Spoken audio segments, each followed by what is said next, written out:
Welcome back, Crusaders. You're listening to Crusade with me, the podcast where we don't just talk about life, we live it on purpose. Today is episode 82A, and we're in the thick of a new series called The Appointed Hour, living like the clock is ticking. If you missed last time, go back and catch episode 81A, where we asked the big question, what if you knew the date you were going to die?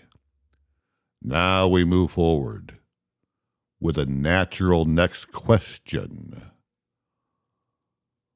What would you want to do before then? And that brings us to today's title. Kick the bucket. The list that matters.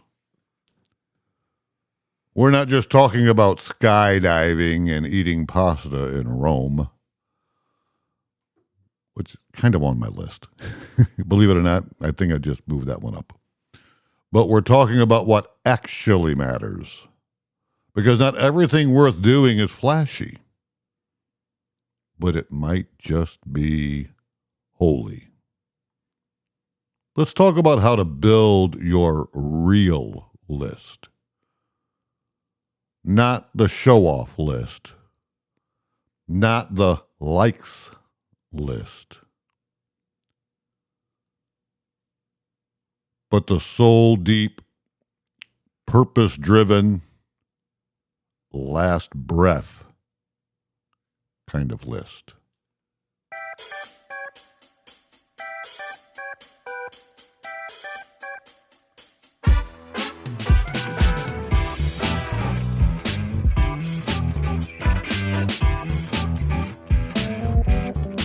Hello, my queen. How are you? I'm good, my love. Good. What are you thinking about this series so far? I think it's a great thing to be thinking about. Like you said last episode, it doesn't have to be gloomy. No, And not at all. That's what I don't want it to be. Right. Right, really. And I think we should be living our life, enjoying each moment, being present Yes. in the day, and thinking that, again, we're getting older. We're not ancient. No, but But, if you look at obituaries at all, I don't. people but, our age are dying. Well, yeah, people of all ages are People dying. we know Actually, we are don't dying. know. Right. Nobody knows their No. appointed time. No. That's what last Yep. episode was about Right. for Sunday. But and I want to be clear. I'm not saying. I'm not even purporting. So don't misconstrue what I'm saying, youngins. Mhm. That I'm saying. Throw caution to the wind. Throw caution to the wind, quit your job, go enjoy life. No. And all. No. That's not what I'm saying. I'm saying find joy in that. Yep. And That's what I want to be drop clear. Yes. the negative. And you alluded to this a little bit, but I know we were wrapping things up. Just like yesterday when we were doing the 4 hours it takes to buy a car, which dude, you'd think they'd do this a crazy, little yeah. quicker since people Well, buy cars on the internet. Yeah. But people can get testy when you're waiting for all this stuff to happen, and I know it takes a while. But anyways, so we finally get to so we had a young buck. He's He was a young buck. 22. He said, yeah. And this kid, and he's kind of quasi new to the business, but he could not hide. He was trying to hide his excitement that we were purchasing this vehicle. And I saw him fist bumping somebody. And I was sharing that with you. Right. And that brought me so much joy because you could tell there was more seasoned car salesmen, and they were just kind of, moving very quickly, and they Doing were, their thing, yeah. moving from person to person, and then they were busy doing other things when they weren't. And they, just kind of had a certain look on their face, like almost like they didn't have time for people as they were moving about and stuff. But this kid stayed with us. He was like attached to our hip. Right. He, was just focused on us. But you could just tell, to quote Itty Bitty, he was super excited to be dealing Yeah. with us and very attentive. And so there was a part of me that was so pleased and happy to be For him. for him Yes. and to be purchasing this truck because of what the gains it would bring him. I get it. Right. And then the other part was then when we were leaving and you have to, sit in your truck and do the OnStar thing. And the lady, which we could tell was an older woman. And not from where we're at. Right, from South Carolina, Right. which, you're She had getting, an you're getting a accent. Southern belle. And even though 99% of what she's reading is a script. Right. But, she broke a couple times and talked about, the state that we live in, that she had asked about a town, if we knew where it was. And she had visited a couple years ago, and she was talking about she had never in her life. She's like, I've seen deer before, but never in the mass quantity. The quantity of deer, right. And she said it was so majestic. And so we talked, it was very personal. And she said they were not in a hurry. They were not like they were very. She used the word sauntered. They sauntered, Yes. which that's another story because I love that word, because I had never seen somebody actually saunter till I met my son-in-law's grandmother. And once I saw her walk the walk, I told you, I said, I have now seen somebody saunter. She did. I never knew what it looked like until I saw her saunter. She was walking up to our pastor at the time. Oddly enough, it was at a Lutheran church, and we were in the narthex, and Yes. she knew him from years ago. Yes, And she sauntered like she had some dirt or something on him. And she sauntered up to him and said, well, hello, pastor. And I'm like, what could pastor have done that this woman's got some info on him that she would saunter? And he's a buddy of mine. Yes, Yeah, I he really is a love buddy of Pastor mine. Rabel. Yeah, But yeah. anyways, back to that. So I could just see where you could have gotten annoyed that we're now sitting in the car for 15, 20 minutes having to do this whole OnStar thing. And we just want to go because it's been a long day. But we found the joy of getting to talk to this lovely lady Because she was personable. because she was also. That personable helped. and we laughed and all of that. And then, of course, it's over. And I just, again, talking about that this morning, it was like just being present and enjoying people and having Correct. conversations with people. It could so easily have been overlooked if our mindset was wrong. And I also said to you, I think it also comes with you were working from home yesterday, quote unquote. Right. You're really working on the fly because, again, before all that, we'd stopped and gotten breakfast. Excuse me.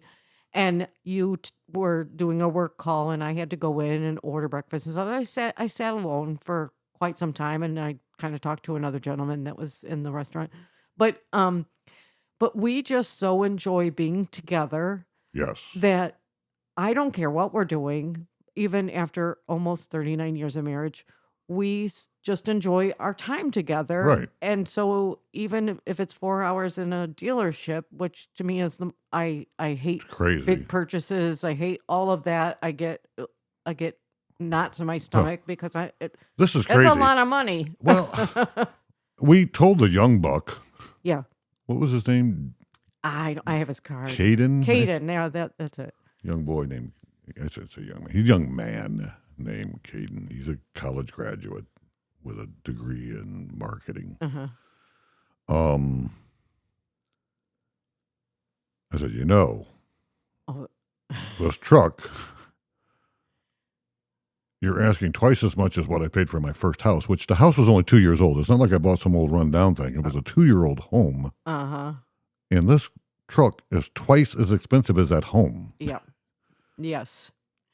I mean, that's hard for us to swallow. Yes. And I'm sure he looks at us as old, probably. I know. It's Well, older than his parents. Yeah. Yeah. I mean, if he's 22. And then just another little funny story about that was, so we get in and he's in the back seat and he's showing all the things on the screen and there's a button for podcast and you say, you're sitting amongst greatness. And I just bust out laughing. Yeah.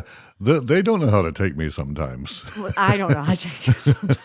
I do including know how to take including at the dentist's office. Yeah. So sure enough, he's like, "What's the name of?" I was looking for a card and I couldn't find one, but you told him he I think he thought we were pulling his leg, or you were Right, pulling his leg. right. So he pulled it up on space. He said, "Sure enough, Yeah, I found I know. you." Yeah, I'm like, the way he said it, I thought he thought you were pulling his leg. right, right. That is true. That is true. But Yep. anyway, so just to summarize that I think again that just living in the moment and choosing to see just Well, and to be clear, I agree with you. Living in the moment, being present, yes, right, is crucially important. And again, I just want to reiterate for people who want to pick and choose what they hear, we are not saying live in the moment and chuck everything else to the wind. All right, right. That's No. that's a recipe for disaster. Yes. All right. We cannot go through our lives with, and honestly, this is also what we're talking about. We cannot go through our lives with our head stuck in the sand. All right. That's right. That doesn't work. And that will bring you heartache after heartache after heartache and problem after problem. And you can do that in everything in your life. You can stick your head in the sand about everything in your life. You can do that with your education. Stick your head in the sand. See how far you get. You can do that with your career. Stick your head in the sand. See how far you get. You can do that with your relationships. Yes. You can do that with your finance. You could do that with your feelings. Absolutely. Your emotions and your feelings. Stick your head in your sand. It gets you nowhere.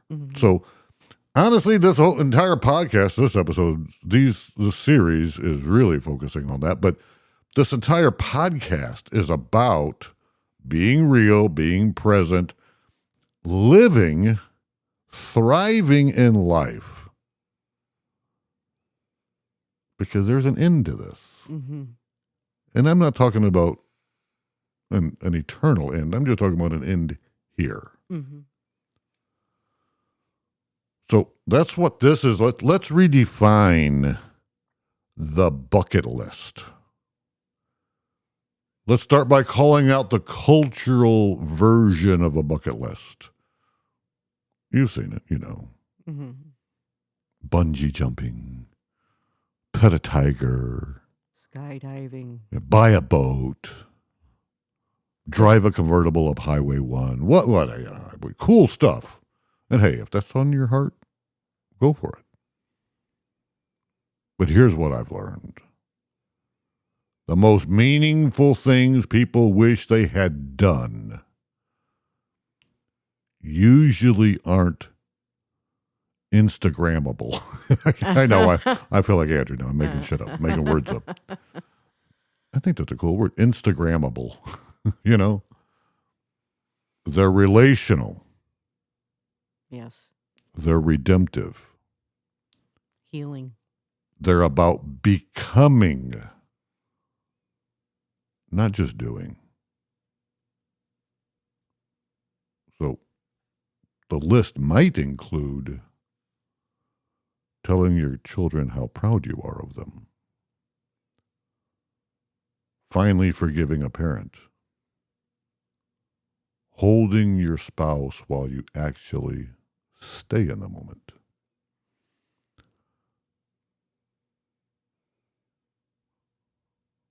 How about learning to pray without performing? Laughing without guilt. Resting without asking permission. So I ask you again,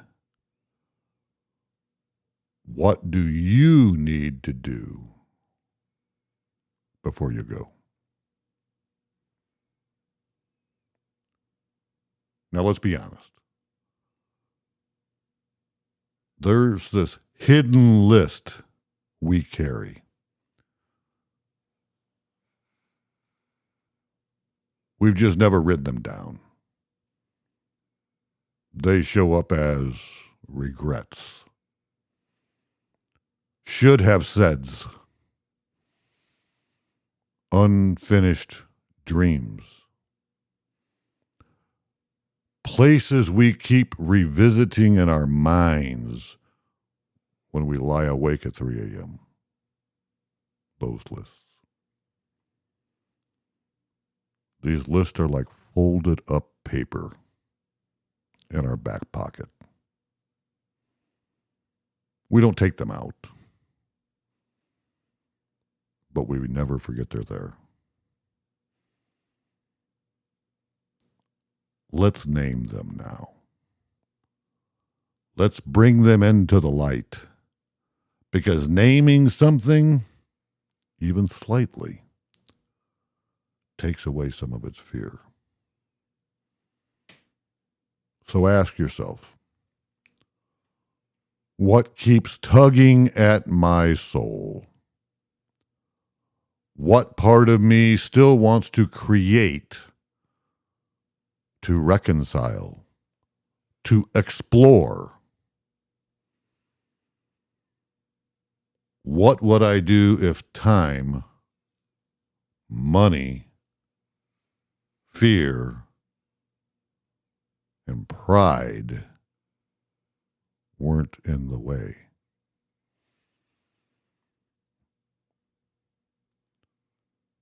Here's the kicker. You don't need to do it all this year. You just need to start.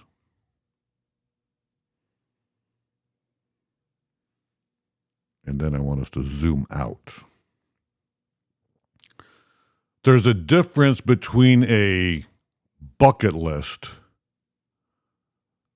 and I say we all have to have a legacy list. The bucket list says what I want to experience. The legacy list says what I want to leave behind. Both are valid, but one has roots.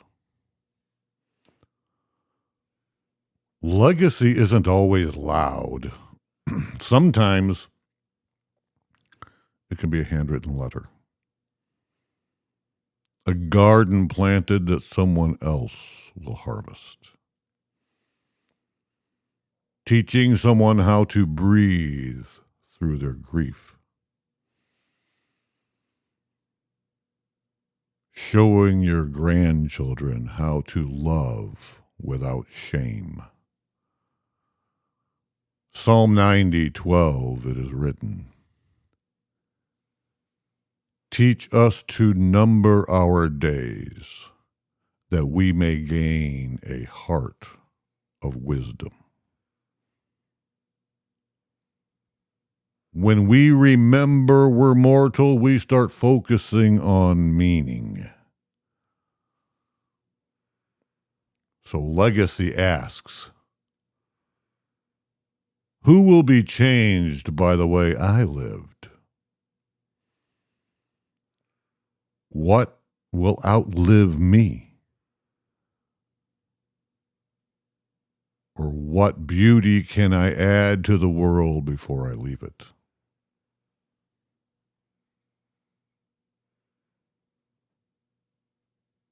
Okay. Let's go somewhere real again. We touched on this last episode, but let's lean in a little bit more. And I talked about this briefly, but would our sex change if you knew your time was short? Probably. Maybe not just in frequency, but intention.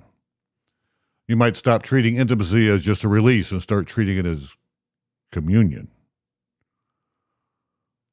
as the physical expression of, I see you, I love you, I'm still here. And the same thing goes for laughter, for meals, for walking barefoot in the grass, for dancing in the living room.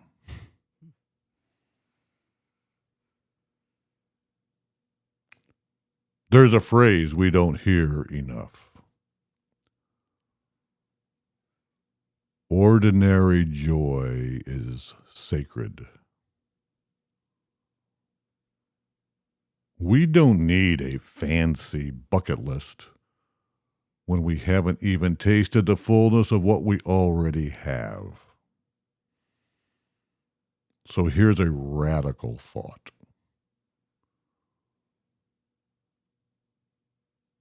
What if your list wasn't made up of big events, but deep presence? Which is exactly what you were talking about, my queen.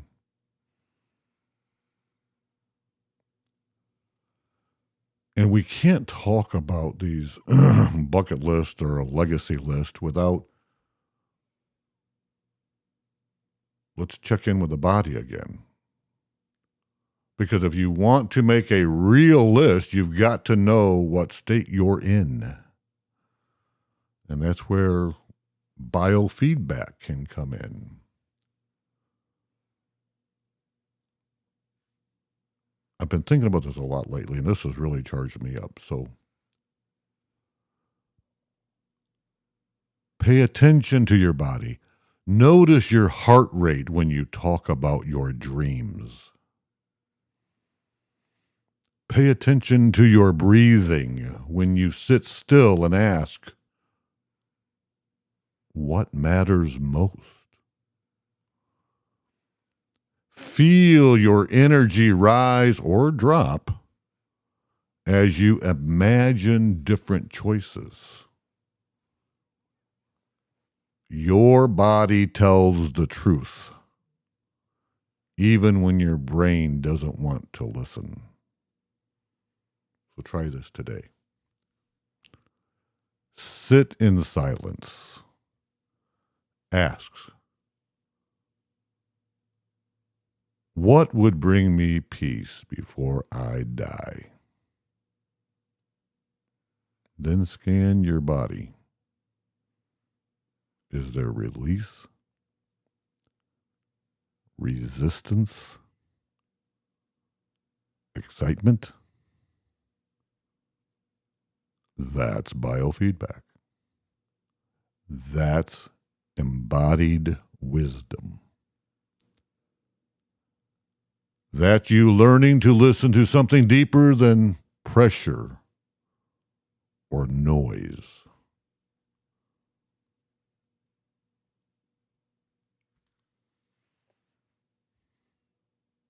Now, I got to warn you. Some things on your bucket list might need to go. Some were put there by society, through society. Some were put there by ego. Some were put there by insecurity.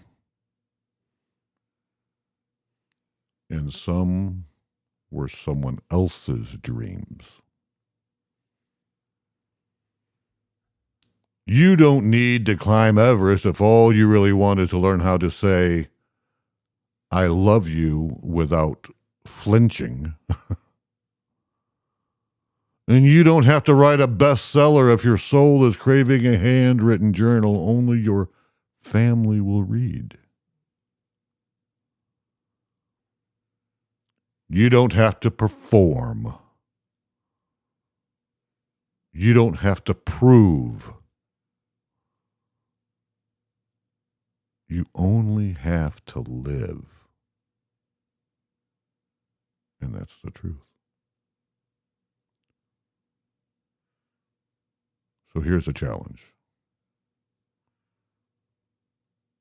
Strip the list.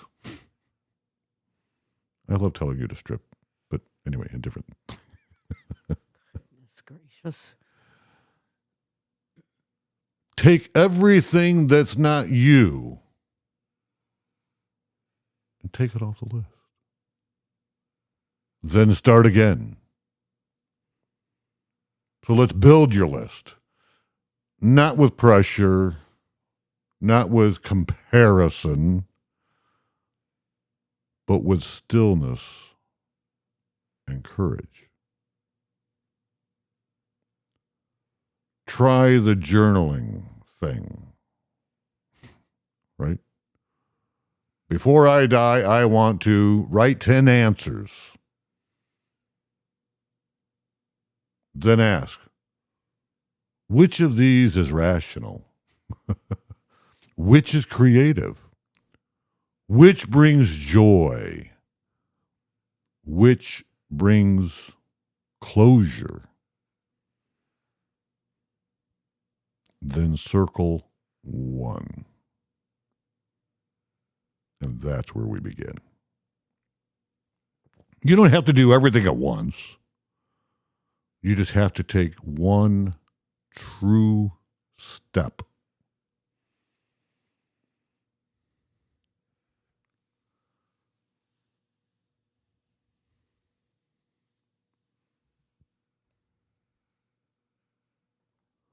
So, before we close, I do want to tell you a story. A man in his late 70s was diagnosed with a terminal illness. The doctor gave him 18 months. His kids panicked. He didn't. He planted fruit trees. When asked why, he said,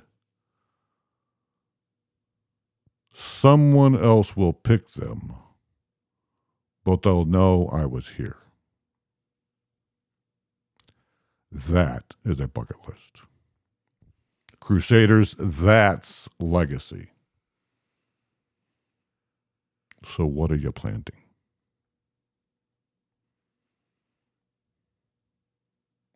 So here's your challenge for the week.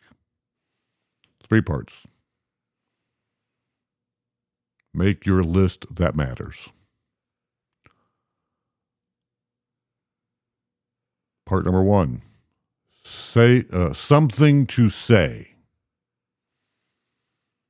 Part number 2. Something to do.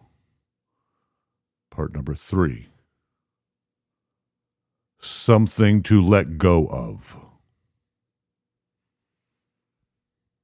Then do one of them this week. Don't wait for a diagnosis. Mm-hmm. Don't wait for permission. Don't wait for retirement. TG. I do like her. But she's easy. I mean, she's easy to poke at. Mm-hmm. Yeah. And do it now. Do it now while the hour is still yours.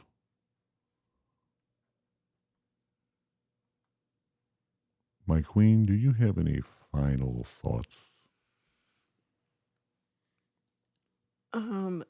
When you talked about forgiveness, that was one of your things. Yes. It said, is it forgiving a parent? Mm-hmm. I just wanted to mention that, forgiveness, you can forgive somebody without asking somebody to forgive you, because sometimes... Absolutely. You can just, you got to let it go. Right. Because sometimes, in particular... You said a parent. Well, sometimes a parent is dead. Right. You can still forgive that parent. Absolutely. Or whomever. Correct. That's a great point. You don't have to hang on to that. That's a great point. That is a great point. No, you're right. Yeah. And I was just also thinking, as we're talking about all of this, I don't know why it crossed my mind, but it did, that I'm wondering if anybody's listening from a place that has lost a spouse, and I wonder how hard this is, if it's resonating of a place of sadness. Sure. If it That is not the intent. No, I'm just saying, if it is, man, my heart goes out to you because... Right. It's tough. Yeah. And they're probably thinking, take this to heart because... Correct. Yeah. I mean, as we have my mom, who's a widow... And that is, yes. We see right.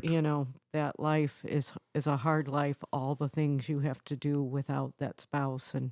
Of 55 years or so, or yes. Yeah. So I mean, so we're looking at this singularly minded of what we want to do before we pass, and also through a marriage lens of what we want to do. But I guess I was just kind of starting to see this from another angle, right, of when that is gone, what's left behind. And I guess we've kind of been talking right. that in our own life of planning for retirement and correct. And again, thinking of what could happen if you were to pass before me. And I mean, again, sure, we're right. looking at a lot of legalities and stuff like that. So I mean, right. No, good. I enjoyed this. Good episode, good chat, good talk. A lot of information, a lot of things here to think about. Yeah. And sit with it. I just ask all listeners, just take what we've said here and sit with it. Mm-hmm.